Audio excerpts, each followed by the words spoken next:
সুপ্রিয় দর্শক শ্রোতা, আমি নিজামুল হক বিপুল দেশবার্তা টকশো থেকে আপনাদের সবাইকে স্বাগত জানাচ্ছি। যে যেখান থেকে অনুষ্ঠান দেখছেন দেখবেন, সবার প্রতি শুভেচ্ছা এবং শুভকামনা।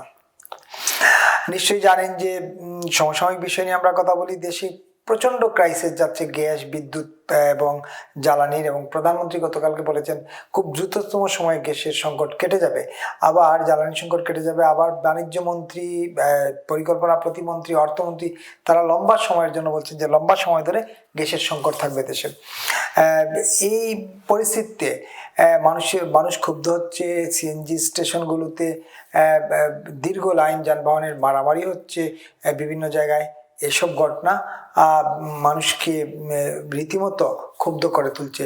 বাসা বাড়িতে রান্না হচ্ছে না গ্যাসের জন্য, এইরকম পরিস্থিতি। একই সঙ্গে আমরা যে বিষয়টি নিয়ে আলোচনা করতে চাই, গতকালকে 15 আগস্ট ছিল জাতির জনক বঙ্গবন্ধু শেখ মুজিবুর রহমানের শতবার্ষিকী ছিল। গতকালকেও মব হয়েছে 32 নম্বরে। আবার আর বিভিন্ন রাজনৈতিক দলের কর্মসূচিতে পুলিশ বাধা দিয়েছে এবং টঙ্গিপাড়ায় পুরো টঙ্গিপাড়া সিল করে দিয়েছিল আইন শৃঙ্খলা বাহিনী। এসব নানা বিষয় নিয়ে আমরা কথা বলবো আজকে। প্রধানমন্ত্রী তারেক রহমানের ভারত সফর নিয়ে একটু আলোচনার চেষ্টা করব। আজকে আমাদের অতিথি ডক্টর সাজেদুল হক রুবেল, কেন্দ্রীয় কমিটির সদস্য, বাংলাদেশ কমিউনিস্ট পার্টি সিপিবি। আপনাকে স্বাগতম দেশবার্তা টকশোতে। ধন্যবাদ বিপুল ভাই। শুরুটা করতে চাই যে বঙ্গবন্ধুর শতবার্ষিকী ছিল গতকালকে, এবং গতকালকে দেখলাম আমরা মব হয়েছে 32 নম্বর ঘিরে। এই ভাঙ্গা বাড়িতে এই যে অবরুদ্ধ করে রাখার মাঝে যেটা কি? ধন্যবাদ। গতকাল 15ই আগস্ট ছিল। তো এই 15 আগস্টের দিনটিকে বিশেষ করে গত 3 বছর ধরে 24, 25, 26 3 বছর ধরে লাগাতারভাবে এইখানে এমন কিছু ঘটনা ঘটছে ঢাকাতে, বিশেষ করে ধানমন্ডি 32 ধরে, যেটি আসলে কোনোভাবেই আকাঙ্ক্ষিত নয়, খুবই অনাকাঙ্ক্ষিত ঘটনা। এবং এই ঘটনাগুলো ঘটবার পর আমি দেখি শাসকদের মধ্যে খুব বেশি থাকে না আর কি, তাদের উদ্বেগ থাকে না খুব বেশি।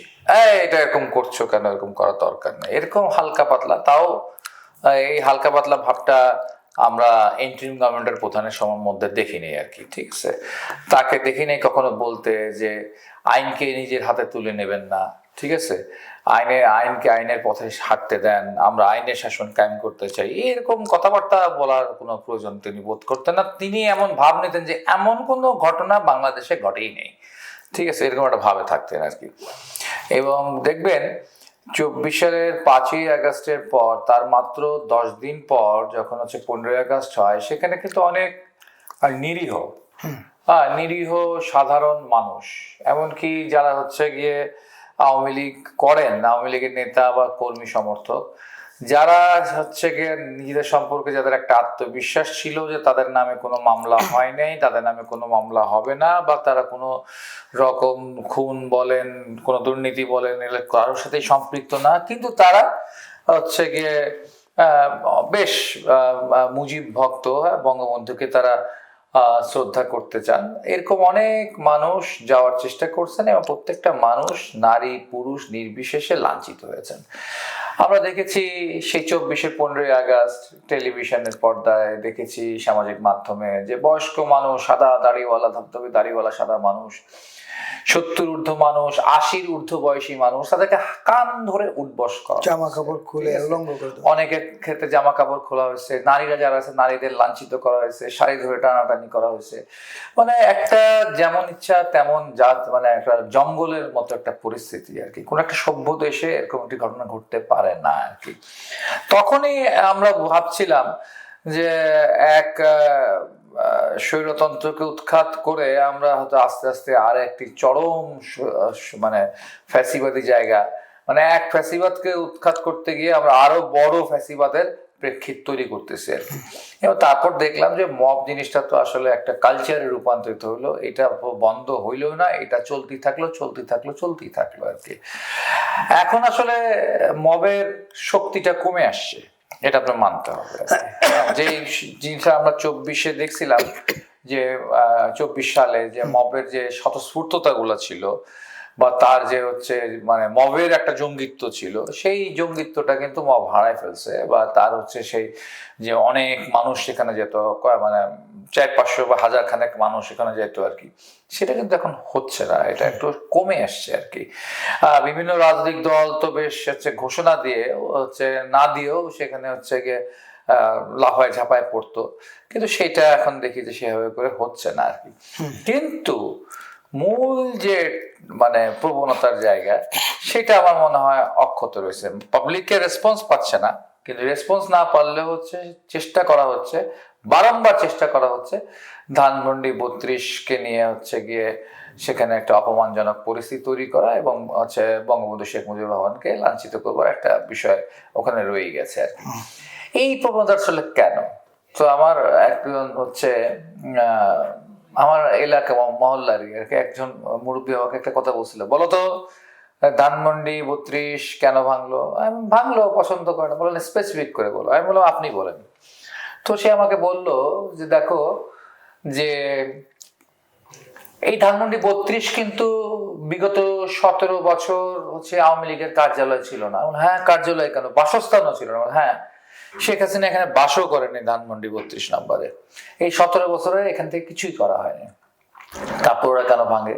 আমার জাদুঘর করছে এই জন্য ভাঙে। বলে না না, আসলে এই ধানমন্ডি 32 সেই সময়কারে হচ্ছে শেখ মুজিবুর রহমানের বাসস্থান ছিল। সেই সময় এখানে থাকতেন শেখ মুজিব, যে সময় হচ্ছে গিয়ে শেখ মুজিবের মস্তিষ্কে এবং শেখ মুজিবের সহযোদ্ধারা তাদের মধ্যে হৃদয় এবং মস্তিষ্কে কিভাবে করে বাংলাদেশকে স্বাধীন করবে সেটার পরিকল্পনা চলতো। অর্থাৎ এই ঘর থেকেই, এই ধানমন্ডি 32 থেকেই পাকিস্তান ভাঙার পরিকল্পনা হয়েছে। অর্থাৎ পাকিস্তান ভাঙার একটা প্রতিশোধ নেওয়ার স্পৃহা কিছু অংশের মানুষের মধ্যে রয়ে গেছে, এবং সেই মানুষগুলো পাকিস্তান ভাঙার প্রতিশোধ নিতে গিয়ে তারা ধানমন্ডি 32 ভাঙবে। ঠিক আছে? এবং আমি বললাম তাই নাকি, ব্যাপারটা কি এরকম নাকি? বললো হ্যাঁ এরকম। আমি বললাম এখানে যারা সবাই কি পাকিস্তানের পক্ষে? বললো না না, তা সবাই না, কিন্তু এইটা দেখবা যে কিছু কিছু মানুষ, অল্প কিছু মানুষ, ঠিক আছে, তারা বিষয়টাকে উস্কে দেয়। ঠিক আছে, তারা বিষয়টাকে উস্কে দেয়, বিষয়টাকে সংগঠিত করে আর কি। তো এরকম একটা বিষয় আছে। তারপর আমি দেখলাম কালকে যে সম্ভবত তার নাম আয়াস নাকি জানি আর কি, পরে দেখলাম যে এটা নাকি তার আসল নাম না, এটা নাকি তার নিজের দেওয়া নাম। বাবা মা আকিকা করে তার যে নাম রেখেছেন আর কি, হ্যাঁ, সে আকিকা করার নাম এটা আয়াস না আর কি, সে নিজে নিজের নামটা রেখেছে। এবং এই কমিটি মানুষ যেভাবে করে সে নারীদেরকে পিটাইলো, সাধারণ মানুষকে পিটাইলো, নিরস্ত্র মানুষকে পিটাইলো, ফুলের মতো মারাত্মক অস্ত্র নিয়ে সেখানে গেছে। ফুলের মতো মারাত্মক অস্ত্র নিয়ে ধানমন্ডি 32-এ আসার কারণে তাকে ঝাড়ু দিয়ে পিটাতে দেখলাম আমরা। এই লোকটিকে তো মনে হয় গ্রেপ্তার টেপ্তার কিছু করা হলো না আর কি। ঠিক আছে, কেন করা হলো না তার কোনো ব্যাখ্যা আমি যদি জিজ্ঞাসা করি সালাউদ্দিন ভাই, মানে স্বরাষ্ট্রমন্ত্রীর কাছে, মনে হয় দিতে পারবেন না আর কি, সে ব্যাখ্যা দিতে পারবেন না। কিন্তু সালাউদ্দিন ভাই এরকম শুনতেছি, মাননীয় স্বরাষ্ট্রমন্ত্রী আমরা শুনতে পাচ্ছি এরকম যে আয়াস তার আসল নাম না, তার আসল নাম নাকি মোহাম্মদ উজ্জ্বল আহমেদ, ময়মনসিংহ এর মানুষ নাকি সে, এবং সে নাকি হত্যা মামলায় কনভিক্টেড একজন মানুষ, জেলে ছিল, এবং সে জেলে ছিল, এবং সে নাকি 24-এ জেল ভেঙে 5 তারিখের বেরিয়ে আসছে। ঠিক আছে, তো ব্যাপারটা কি? তার সাথে তো এই গণঅভ্যুত্থানের কোনো সম্পর্ক নাই। সে আগে অপরাধ করছে, ক্রিমিনাল কেসে সে ফৌজদারি মামলায় অভিযুক্ত কিংবা দণ্ডিত, এরকম একটা মানুষ। ঠিক আছে, দিব্যি হচ্ছে আমাদের গণঅভ্যুত্থানের হচ্ছে সুযোগ নিয়ে সে হচ্ছে গিয়ে থাকবে এবং হচ্ছে এরকম ধরনের স্ট্যান্ডবাজি করবে, মববাজি করবে, করে আপনাদের ভাবমূর্তি নষ্ট করবে, আপনাদের ভাবমূর্তি নষ্ট করবে। আপনারা বেমালুম কি তাকে সইয়ে নেবেন কিনা এটা দেখার বিষয় আর কি। তো ব্যাপারটা একটু খেয়াল করেন আর কি, সামাজিক মাধ্যমে এটা নিয়ে বহুত আলোচনা হচ্ছে আর কি। আর এই আরেকটা খুব ঘটনা যেটা একটু না বললেই নয়, এরকম একটা প্রতিবাদ এবং নিন্দা জানানো দরকার, যে বাংলাদেশ জাসদ, এই বাংলাদেশ জাসদ এই রাজনৈতিক দলটি দীর্ঘদিন ধরে, একসময় তারা জোট শরিক ছিল আওয়ামী লীগের, পরে জাসদ ভেঙেছে, তারা বেরিয়ে গেছে, বেরিয়ে গিয়ে তারা হচ্ছে শেখ হাসিনার বিরুদ্ধে বা আওয়ামী লীগ সরকারের বিরুদ্ধে লড়াই সংগ্রাম করছে, এবং তারা গণঅভ্যুত্থানে একটা অংশগ্রহণকারী রাজনৈতিক দল, এবং জাতীয় ঐক্যমত্য মিটিংয়েও তারা ব্যাপকভাবে অংশগ্রহণ করছে। এই রাজনৈতিক দলটি যখন বঙ্গবন্ধুর হচ্ছে গিয়ে বঙ্গবন্ধুর স্মরণ সভা করছিল কালকে 15ই আগস্ট, তাদের অফিসে আপনারা হচ্ছে গিয়ে এই প্রোগ্রামটিকে বানচাল করে দিলেন। এই প্রোগ্রামটি হলে কত ক্ষতি হতো বিএনপির? কোনো ক্ষতি হতো? কোনো ক্ষতি হতো না। আমরাও তো এই একই প্রোগ্রাম করছি, কমিউনিস্ট পার্টি সিপিবি, এবং আমরা 24 সালেও করেছি, 25 সালেও করেছি, 26 সালেও করেছি। আমাদেরকে পণ্ড করে দিতে গিয়ে আপনারা ভুলে গেছিলেন নাকি? আমাদের প্রেস রিলিজ আপনাদের চোখে পড়ে নাই? কমিউনিস্ট পার্টির প্রেস রিলিজ 15ই আগস্টের, এই কারণে হামলা করেন নাই। ব্যাপারটা খুবই আমার মনে হয় হচ্ছে গিয়ে আপত্তিকর এবং নিন্দনীয়। এবং আমি আপনার এই আজকের অনুষ্ঠানের মাধ্যমেও আমি হচ্ছে বাংলাদেশ জাসদের এই কর্মসূচিকে পুলিশি হস্তক্ষেপ এবং বন্ধ করে দেওয়ার জন্য নিন্দা জানাচ্ছি আর কি। তার মানে কি সরকার চাচ্ছে বঙ্গবন্ধুর মৃত্যুবার্ষিকী বা জন্মবার্ষিকী গুলো পালন না হোক? আসলে আপনি যখন জোর করে কিছু একটি বন্ধ করবার চেষ্টা করবেন, হ্যাঁ, কারো মতাদর্শ প্রচার বা কারো বক্তব্য বন্ধ করে দেওয়ার চেষ্টা করবেন, এই প্রবণতাটাকে কি প্রবণতা বলে?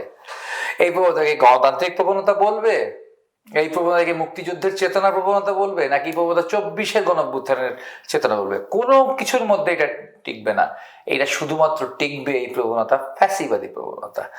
কারো মুখ বন্ধ করে দেওয়া, কাউকে মুছে ফেলা, কাউকে নিশ্চিহ্ন করবার যে বিষয়, কাউকে হত্যাযোগ্য করবার যে বিষয় থাকে, এই বিষয়গুলোকে কিন্তু ফ্যাসিস্টিক অ্যাপ্রোচ, ফ্যাসিস্টিক অ্যাটিটিউড বলে আর কি।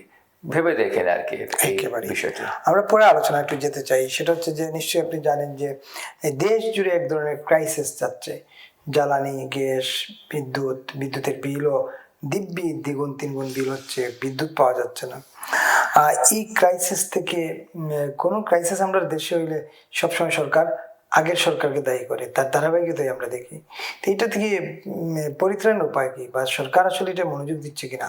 সরকারের প্রধানমন্ত্রী বলছেন বিগত 17 বছর কোনো কোপ খনন নেই, অথচ বিগত 17 বছর বেশ কয়েকটি কোপের হয়েছে। ধন্যবাদ।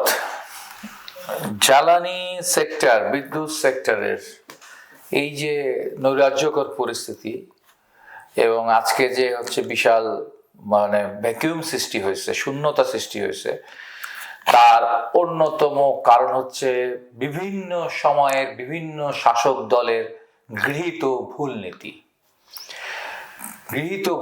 এবং এই ভুল নীতির দায় শুধুমাত্র যদি আপনি 17 বছরের আওয়ামী লীগ সরকারের উপরে দেন, তাহলে কিন্তু পুরোপুরি সত্য কথা হয় না। কিছু দায় আপনাদেরকেও নিতে হবে আর কি।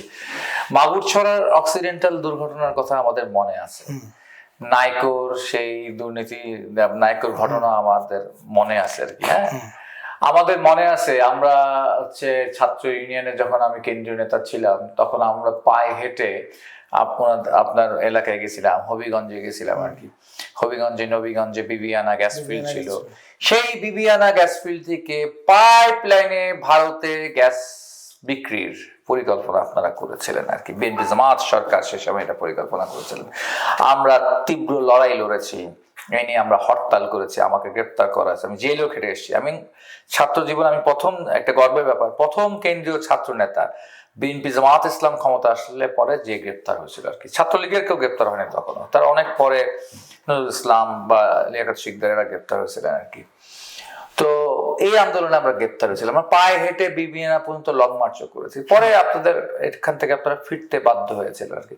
অর্থাৎ ভুল নীতি বহুত কিছু আপনারা করছেন। সারা দেশকে হচ্ছে গিয়ে 23টি ব্লকে বিভক্ত করে অনশোরে আপনারা এটাকে হচ্ছে ইজারা দেওয়ার চেষ্টা করছেন। আবার শেখ হাসিনা দেখা গেছে যে মানে অফশোরে, হ্যাঁ, সমুদ্রতে দেখা গেছে যে 23টা ব্লক 29টা ব্লকে বিভক্ত করে একটা অ্যাকসন কোম্পানি, মোবিল কোম্পানি একটা ব্লক দিয়ে দিছে আমেরিকাকে। অর্থাৎ নানাভাবে আমরা দেখছি যে অহেতুকভাবে বিরাষ্ট্রীকরণ করা হয়েছে।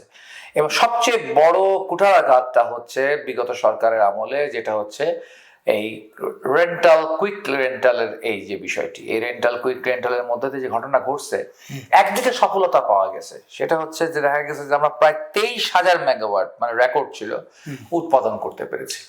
কিন্তু যেদিন আমরা 23,000 মেগাওয়াট উৎপাদন করেছিলাম, সেই দিন হচ্ছে বাংলাদেশের চাহিদা ছিল 13 থেকে 14,000 হচ্ছে মেগাওয়াট।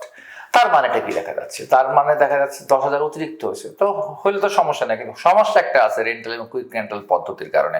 অর্থাৎ আপনি যেইটুক ক্যাপাসিটি আছে, যেটুক বিদ্যুৎ আপনি উৎপাদন করবেন, আমাকে আপনার সেটুক বিদ্যুতের টাকা দিতে হবে রাষ্ট্রীয় কোষাগার থেকে। মানে আমার চাহিদা কম হতে পারে, কিন্তু আপনাকে তো আপনি উৎপাদন করছেন, কারণ উৎপাদনটা আপনি করছেন তেল পুড়িয়ে, জ্বালানি পুড়িয়ে আর কি। এই নীতিটা একটা ভুল নীতি ছিল, এটার বিরুদ্ধে আমরা অনেক বলেছি, আমরা অনেক লড়েছি। সে সময় আমাদের নেতারা স্টক শোতে বলেছে, আমরা একেবারে বিভিন্ন রাজপথে বলেছি, মানে ডেপুটেশন করেছি, জ্বালানি মন্ত্রণালয় ঘেরাও করছি, মারামারি হয়েছে, টিয়ার গ্যাস ছুটছে, বহুত কিছু হয়েছে। আমাদের সেই আন্দোলনে কিন্তু বিএনপি ছিল না, আমাদের সেই আন্দোলনে কিন্তু জামাত ইসলাম ছিল না। এবং আমরা যে হরতালটা করেছি, আমার এখনো মনে আছে, মির্জা ফখরুলকে জিজ্ঞেস করেছেন, ভারপ্রাপ্ত মহাসচিব ছিলেন, যে বামপন্থীরা হরতাল দিছে, তেল গ্যাস রক্ষা কমিটি হরতাল দিছে জাতীয় স্বার্থে, বিএনপি সমর্থন করছে না? বিএনপি সমর্থন করেন, সেটা আপনারা সমর্থন করেন নাই। ওই যে দুর্নীতির সমালোচনা করছেন এখন, ওটা যখন হচ্ছিল তখন যদি সবাই মিলে আমরা জোর একটা ধাক্কা দিতাম, তাহলে একটা কাজ হতো। তখন করেন না সমর্থন, তখন আপনারা খালি কেমনে ক্ষমতায় আসতে হবে এটা নিয়ে চিন্তিত ছিলেন নাকি? আমরা প্রথম হরতাল এই ইস্যুতে দিয়েছি আওয়ামী লীগ আমলে। আপনারা প্রথম হরতাল দিয়েছেন যখন খালেদা জিয়ার বাসস্থান থেকে, ক্যান্টনমেন্ট থেকে উচ্ছেদ হয়েছে, তখন আপনারা এটার প্রতিবাদে হরতাল দিয়েছেন, ইতিহাস তাই বলে। কিন্তু কমিউনিস্ট পার্টি, বামফ্রন্ট বা এই জাতীয় স্বার্থে তেল গ্যাস রক্ষা কমিটি, এটা আমরা প্রথম এই বিষয়ে হরতালটা দিয়েছিলাম। তো যাই হোক, এখন এখনকার সমস্যা কি? এখনকার সমস্যাটা হচ্ছে ওই যে আপনার এক্সেলারেট আমেরিকান কোম্পানি, তারা এতই প্রযুক্তিতে উন্নত যে একটা সামান্য শর্ট সার্কিটের জন্য এতদিন ধরে সিএনজি কনভার্সন বন্ধ, এলএনজি কনভার্সন বন্ধ হয়ে গেল। এক মহা রহস্যজনক ব্যাপার। আর কি কি হতে যাচ্ছে, আর কোথায় কোথায় বাংলাদেশকে ইজারা দেবেন, এবং সেই ইজারা দেওয়ার ষড়যন্ত্র হিসেবেই কি এটা হচ্ছে কিনা? কদিন আগে তো দেখছি তেলের পাম্পে বিরাট বিরাট লম্বা লম্বা লাইন, বিশাল লম্বা লাইন, ঠিক আছে? ইরান যুদ্ধ শেষ হলো না, হরমুজ প্রণালীর সমস্যার সমাধান হলো না, কিন্তু বাংলাদেশের তেলের লাইন গায়েব হয়ে গেল। কেমনে গায়েব হয়ে গেল? দুটো ঘটনা ঘটলো। একটা কমিটি করলেন, কমিটির ভিতর জামাত এসে এন্ট্রি মারলো। আর একটা হইলো তেলের দামটা বাড়ায় দিলেন। এখন কি হতে যাচ্ছে? আসলে জনগণ আপনারা যে বয়ানটা দিচ্ছেন, সেই বয়ানটাকে আসলে গ্রহণ করছে না, বিশ্বাস করছে না। জনগণের মধ্যে শঙ্কার জায়গাটা রয়ে গেছে। একেবারেই। পরে আলোচনা একটু শুনি তারে। তাইলে এই সংকট কাটার সহসা কোনো সম্ভাবনা আপনি দেখতেছেন না?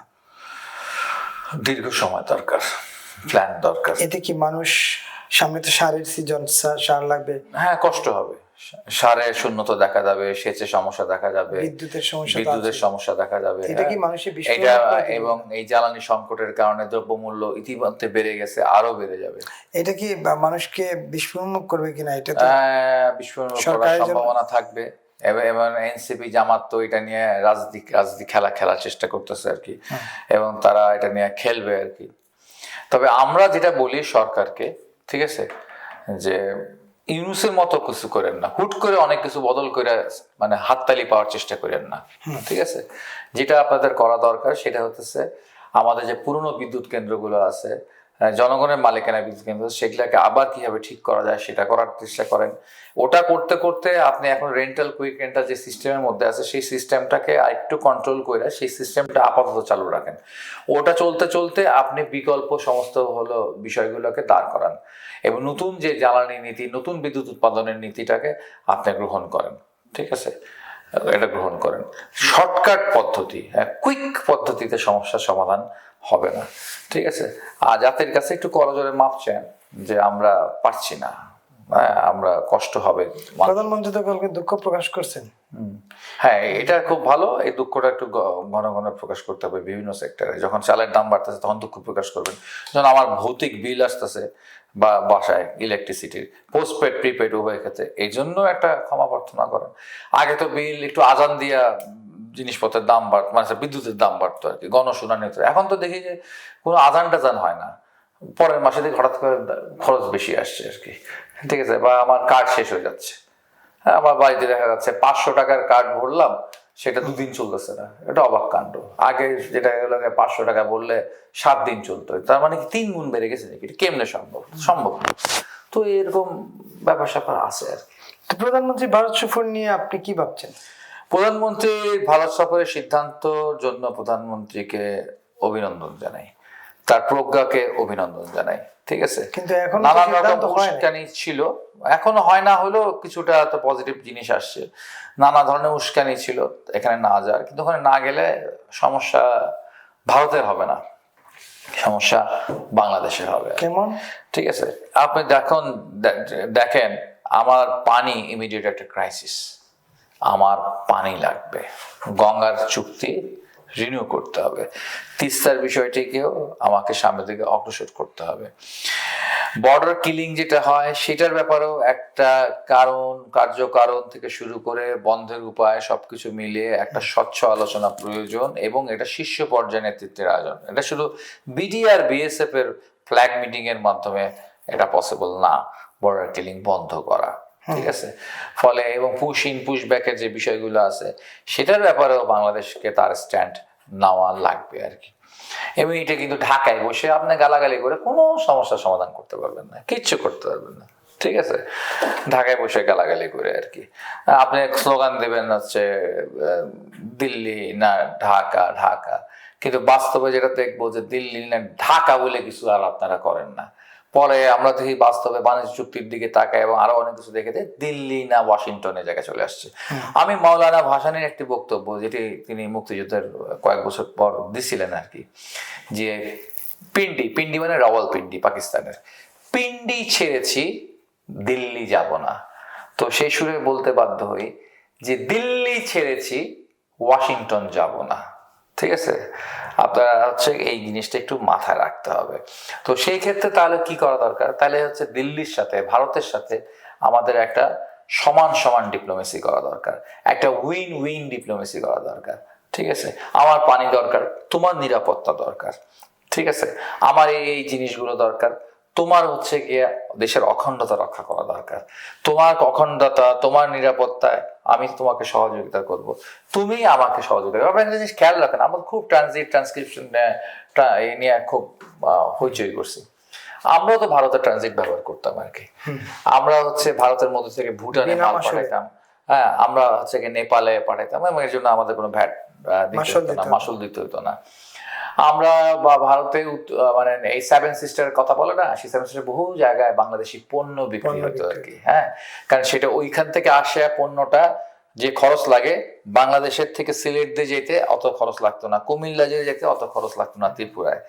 আর ত্রিপুরায় যদি সেটা হচ্ছে ভারতের মেইনল্যান্ড থেকে আসে সেটা বহুত ঘুরে টেরে আসতে হয়, ফলে খরচ অনেক পড়ে যায়, কিংবা বিমানে আসতে হয়, খরচ অনেক পড়ে যায়। ফলে বাংলাদেশ থেকে বাংলাদেশের প্রোডাক্ট ঢুকতো, পণ্য ঢুকতো বিভিন্ন, সেটা কিন্তু এখন আমরা ঢুকাইতে পারতেছি না, ঠিক আছে। ওদেরটা আমরা কিনতে বাধ্য হচ্ছি, আমরা আলু, চাল, মরিচ, অনেক কিছু, কখনো কখনো ডিমও আমরা নিই, গরু আমরা ইন সাম এক্সটেন্ট আমরা নিচ্ছি আর কি, কিন্তু আমার পণ্য সেখানে যাচ্ছে না আর কি। ফলে স্লোগান দিয়ে হবে না। আমরা দেখছি যে ফরিদা আপা উপদেষ্টা হয়েই ডায়লগ দিলেন, ইলিশ মাছ আর ভারতে যাবে না, খুব ডায়লগ দিলেন, অনেকে হাততালি দিল, ফেসবুকে মিলিয়ন লাইকস পাইলেন, আচ্ছা খুব ভালো কথা হইলো। তারপর কি হইলো, টনে টনে ইলিশ এন্ট্রিম সরকারের 2 সিজনে গেছে, এইবারও যাবে একদম, তাই না? ঠিক আছে। বলে খামাখা স্লোগান দিয়ে লাভ নাই। আরেকটা কথা মনে করতে হবে, বিমস্টেকের চেয়ারপারসন এখন বাংলাদেশ এবং তারেক রহমান। ব্রিক্সের যে কনফারেন্স, সেই কনফারেন্সে বাংলাদেশের সরাসরি অংশগ্রহণ করার সুযোগ নেই, কারণ ব্রিক্সের মেম্বার বাংলাদেশ না। এর আগে সরকার মানে শেখ হাসিনা সরকার খুব চেষ্টা করছিলেন, তদবির করছিলেন ব্রিক্সের মেম্বার হতে, কিন্তু ব্রিক্সের মেম্বার হতে পারেন নাই, ঠিক আছে, ব্রিক্সের মেম্বার হতে পারেন নাই। এখন বাংলাদেশে সেই ব্রিক্সের কনফারেন্সে ঢুকার একটা সুযোগ এসেছে বিমস্টেকের চেয়ার হিসাবে। এখন এইটা ক্ষেত্রে অনেকে বলছেন দেশের প্রধানমন্ত্রী হিসেবে দাওয়াত পায় নাই, বিমস্টেক হচ্ছে একটা ছোট জিনিস, এটার চেয়ার এসে দাওয়াত পাইছেন। আমার কাছে এই বিষয়টা ছোট না বড় দেখার বিষয় না। আমার কাছে ব্রিক্সের মাধ্যমে বাংলাদেশের এবং তারেক রহমান একটা বড় এক্সপোজারের সুযোগ আছে, বাংলাদেশকে প্রকাশ করার, তারেক রহমানকে প্রকাশ করার একটা বড় ধরনের সুযোগ আছে। এখানে আসবেন ভ্লাদিমির পুতিন, শি জিনপিং আসবেন হচ্ছে গিয়ে লুলা ডে সিলভা, ঠিক আছে। অর্থাৎ একটা বিরাট বড় পরিসর, শুধু ভারতের সাথে দ্বিপাক্ষিক বিষয় এখানে না, এটা একটা বড় পরিসর। সেইটা চ্যালেঞ্জ বাংলাদেশের নেওয়াটা প্রয়োজন। আর একটা হচ্ছে আমরা দেখেছি জামাত এনসিপি, তারা কিন্তু মুখে কোনোদিন বলবে না, বিমস্টেক নিয়ে তাদের কিন্তু একটা অ্যালার্জি আছে। যদিও আপনার মনে আছে ইউনুসও কিন্তু থাইল্যান্ডে এটা সম্মেলনে গেছিলেন আর কি। তো এবং যেখানে আমাদের এই যে বর্তমান পররাষ্ট্রমন্ত্রী তখন উপদেষ্টা হিসেবে একটা ডায়লগ দিছিলেন, রোহিঙ্গাদের ফেরত নিয়ে যাবে জান্তা সরকার, কিন্তু বিমস্টেকে কিন্তু এই রোহিঙ্গাদের ইস্যু কোনো এজেন্ডা ছিল না আর কি। যাই হোক, এটা নিয়ে আপনার দেখবেন যে জামাত বা এনসিপি খুব বেশি আগ্রহী হবে না। কেন আগ্রহী হবে না?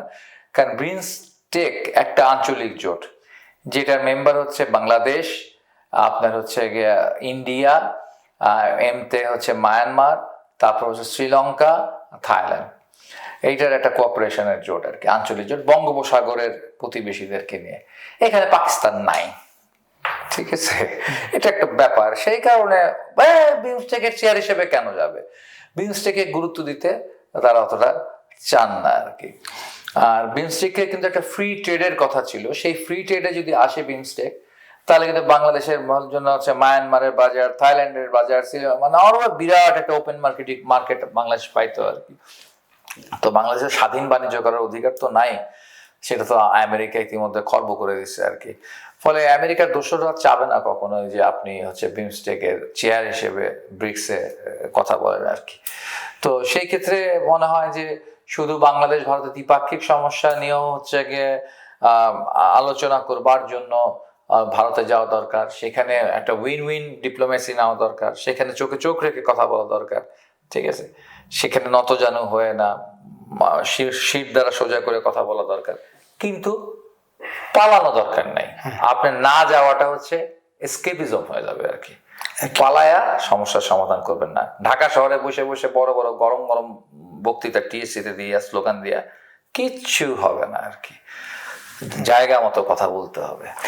অসংখ্য ধন্যবাদ ডাক্তার সাজেদুল হক রুবেল। এতক্ষণ যারা দেখছিলেন দেখবেন, সবার প্রতি অনুরোধ দেশবার্তা ফেসবুক পেজটি ফলো দিয়ে এবং ইউটিউব চ্যানেলটি সাবস্ক্রাইব করে আমাদের সঙ্গে থাকবেন। শুভ সন্ধ্যা।